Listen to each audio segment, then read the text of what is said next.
On a freezing Monday night in February of 2004, a 21-year-old college student crashed her car along a dark stretch of rural highway in New Hampshire. A school bus driver spoke with her. Several neighbors saw the car. Police arrived within minutes, but Maura Murray was gone. No footprints, no scent trail, no confirmed sightings, just a locked car, a few personal items, and a young woman who vanished in under 10 minutes.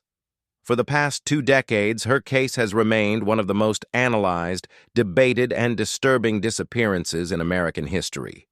Maura Murray grew up in Hanson, Massachusetts. She was bright, athletic, and driven. A star runner in high school, a top student, and someone her family and teachers described as independent but loving. She began her college career at the United States Military Academy at West Point, before later transferring to the University of Massachusetts Amherst to study nursing. From the outside, Maura appeared to have a clear future ahead of her, but in the months leading up to her disappearance, subtle cracks began to form. On February 5th, Maura was working a late shift at a campus security desk.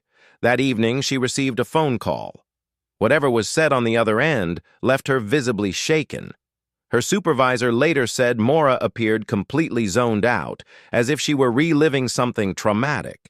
She began crying uncontrollably and was unable to explain what was wrong. She was escorted back to her dorm room. Just 2 days later, Maura was involved in another strange incident. While driving her father's car late at night, she crashed. She later told him she could not remember how the accident happened. At the time, it seemed like an isolated mistake, but in hindsight, it raised troubling questions. On February 9th, the day she vanished, Maura sent emails to her professors claiming there had been a death in the family and that she would need a week off. This was not true. No one in her family had passed away. She packed several days' worth of clothes, toiletries, textbooks, and personal items. She withdrew $280 from an ATM, purchased alcohol, and printed directions to the White Mountains of New Hampshire. She did not tell her friends. She did not tell her boyfriend. She did not tell her family. It was as if she needed to leave immediately and quietly. That afternoon, Maura left campus and began the 2-hour drive north. It was cold. The roads were icy. Night fell early. She passed through small mountain towns before reaching the village of Haverhill, New Hampshire. At approximately 7:27 p.m., a nearby resident heard a loud thump outside her home. When she looked out the window, she saw a black Saturn lodged in a snowbank along a sharp curve on Route 112. A school bus driver soon stopped to check on Maura. He later told police that she appeared shaken but not injured. He offered to call for help, but Maura refused. She insisted she had already contacted roadside assistance. This was impossible, as there was no cell phone service in the area. The bus driver left but watched from his home as police arrived just minutes later. When officers reached the scene, Maura Murray was gone. Maura's car was locked. Inside were clothes, textbooks, a stuffed animal, and the alcohol she had purchased earlier. Her cell phone was missing. Her debit card was never used again. Police and neighbors searched the immediate area. The road was quiet and dark, surrounded by forest. But there were no footprints in the snow, no obvious direction she could have walked. Nothing. A K-9 unit later picked up Maura's scent, but only briefly.